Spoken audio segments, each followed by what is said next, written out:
Okay குட்டீஸ், இப்போ நம்ம என்ன பார்க்க போகிறோம் அப்படின்னா உயிர் உள்ளது உயிர் அற்றது.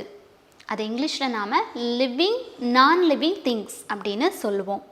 உயிருள்ள சில பொருட்கள், உயிர் அல்லாத சில பொருட்கள். ஓகேவா? அதை நம்ம இப்போ தெளிவாக பார்க்க போகிறோம். அதை நான் இப்போ உங்களுக்கு ஒன்றுன்னா சொல்லிக் கொடுக்க போகிறேன்.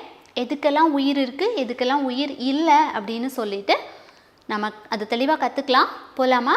கவனமாக பாருங்கள் குட்டீஸ். இப்போ நான் உங்களுக்கு நிறையா பெயர்கள் எழுத போகிறேங்க. அதில் எதெல்லாம் உயிர் உள்ளது, எதெல்லாம் உயிர் அற்றது அப்படின்னு நம்ம பார்க்கலாம்.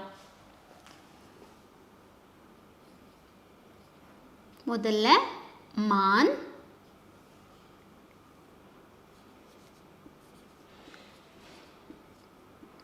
கடிகாரம்,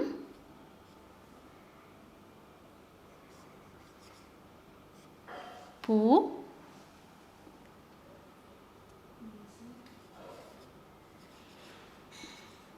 கனி,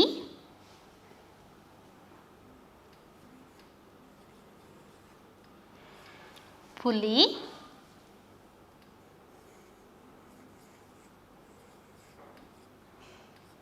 மயில்,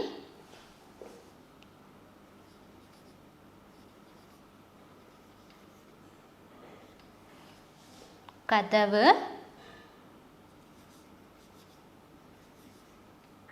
ஆடு,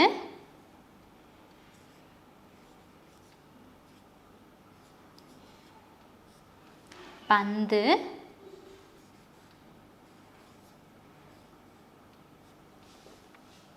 புறா,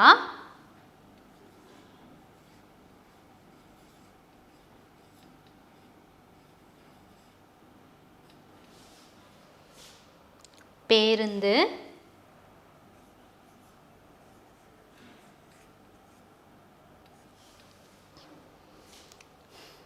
நாய்,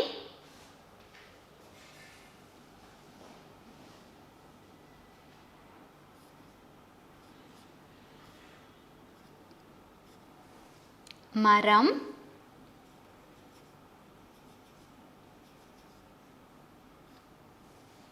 பூனை,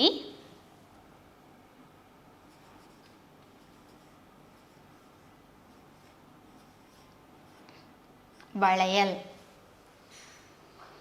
ஓகே குட்டீஸ், இப்போ நான் உங்களுக்கு இதில் சில பெயர்கள் எழுதியிருக்கேன்.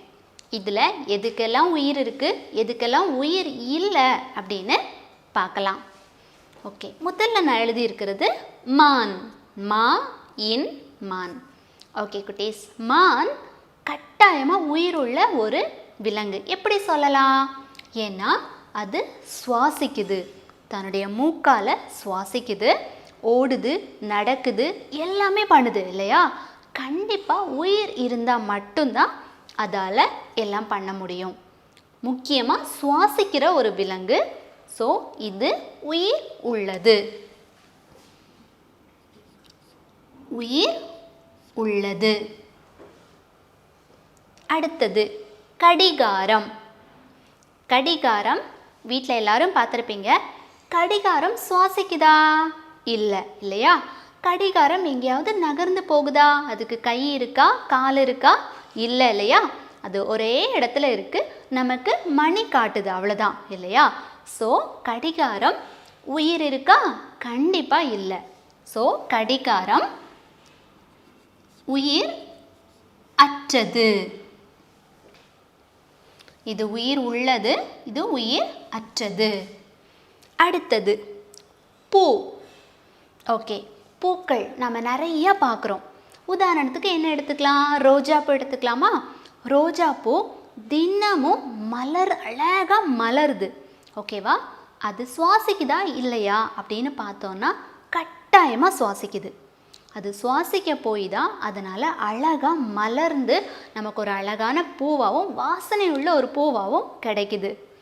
ஸோ பூ இதுவும் உயிர் உள்ளது. அடுத்தது கனி. கனி இங்கிலீஷில் என்ன சொல்லுவோம்? ஃப்ரூட்ஸ் இல்லையா? கனி இப்போ என்ன எடுத்துக்கலாம்? ஆப்பிள் பழம் எடுத்துக்கலாமா? ஆப்பிள் பழம் சுவாசிக்குதா? கட்டாயமாக இல்லை. ஓகேவா? அது ஒரு பழம், அதை நம்ம கடித்து சாப்பிட்றோம், அவ்வளோதானே தவிர அது சுவாசிக்கலை, நகர்ந்து எங்கேயும் போல, எதுவுமே இல்லை. ஸோ கனி இது உயிர் அற்றது. அடுத்தது புலி. புலி எங்கே இருக்கும்? காட்டில் பயங்கரமான ஒரு மிருகம் இல்லையா? புலி பற்றி நம்ம நிறைய ஏற்கனவே படிச்சிட்டோம். புலி சுவாசிக்குதா? ஆமாம், கட்டாயமாக சுவாசிக்குது. அதுக்கு கால்கள் இருக்குது, 4 கால்கள். அதை வச்சு நடக்குது, வேகமாக ஓடுது, எல்லாம் பண்ணுது இல்லையா? ஸோ கட்டாயமாக புலி என்ன சொல்லலாம் நம்ம போத? உயிர் உள்ளது. புலி உயிர் உள்ள ஒரு மிருகம். அடுத்தது மயில். ஓகே, மயில் பற்றியும் குட்டீஸ் எல்லாருக்கும் தெரியும். மயில் எப்படி இருக்கும்? அதனுடைய தொகை அழகாக பல வர்ணத்தில் இருக்கும், அழகாக விரித்து ஆடும்னா நம்ம பார்த்துருக்கோம். மயிலும் கட்டாயமாக சுவாசிக்குதா இல்லையா? சொல்லுங்கள் குட்டீஸ். கட்டாயமாக சுவாசிக்குது. அதுவும் நடந்து போகுது, ஓடுது இல்லையா? ஏன்னா அதுக்கு 2 கால்கள் இருக்குது, நடக்குது, ஓடுது, எல்லாம் பண்ணுது. ஸோ அது நகர்ந்து செல்லக்கூடிய ஒரு விலங்காகவும் காணப்படுது, சுவாசிக்கிற ஒரு விலங்காகவும் காணப்படுது. ஸோ கட்டாயமாக மயில் இதுவும் உயிர் உள்ளது. ஓகே குட்டீஸ், இப்போ அடுத்தது கதவு. கதவு நம்மளுடைய வீடுகளில் கதவு இருக்குது இல்லையா? வாசலில் கதவுன்னு ஒன்று இருக்குது. அந்த கதவு திறந்தாதான் யாரும் வீட்டுக்குள்ளே வர முடியும், வெளியிலையும் போக முடியும். அந்த கதவுக்கு உயிர் இருக்கா இல்லையா? அது சுவாசிக்குதா? இல்லை இல்லையா? அதுக்கு கை கால் ஏதாவது இருக்கா? இல்லை. ஸோ அதால் நகர்ந்தும் போக முடியாது, சுவாசிக்கவும் முடியாது, தானாக நகர்ந்து போகிறது. இப்போ நாம் கதவு இழுக்கிறோம், மூடுறோம், அது வேற.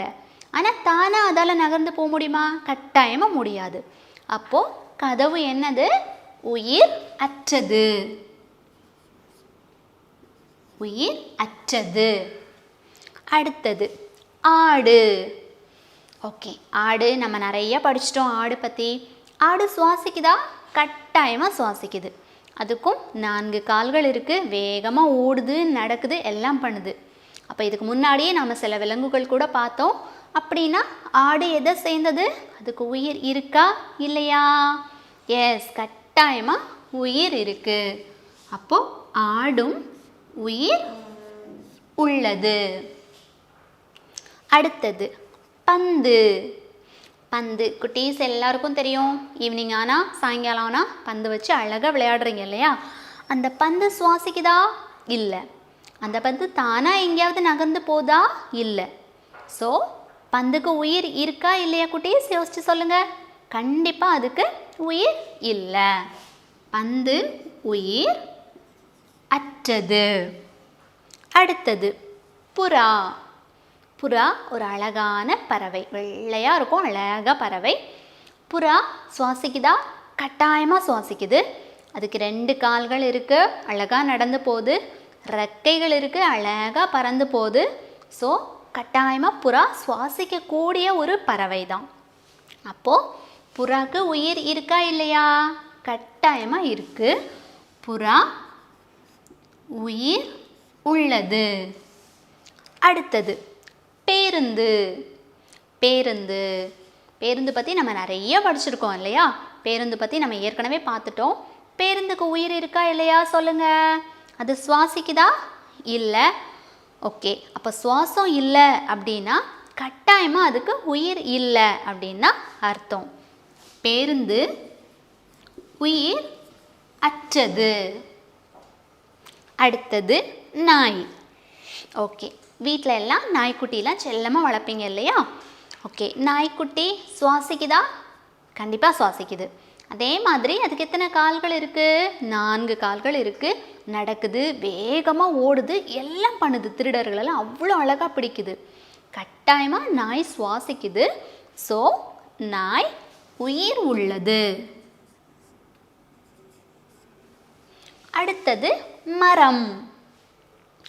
ஓகே, மரம். நம்ம வீடுகளையும் நிறைய மரம் வளர்த்துருப்போம், காடுகள்லையும் நிறைய மரம் இருக்கும், சாலை ஓரங்களில் இருக்கும். மரத்துக்கு உயிர் இருக்கா? கண்டிப்பாக இருக்குது குட்டீஸ். மரத்துக்கு உயிர் இருக்குது. அது சுவாசிக்கிறதுனால தான் மட்டும்தான் அது தனக்குத்தானே உணவை தயாரிச்சுக்குது. மரத்துலேருந்து நமக்கு நிறைய கனிகள் எல்லாம் கிடைக்குது. ஓகேவா? ஸோ கட்டாயமாக மரம் சுவாசிக்குது.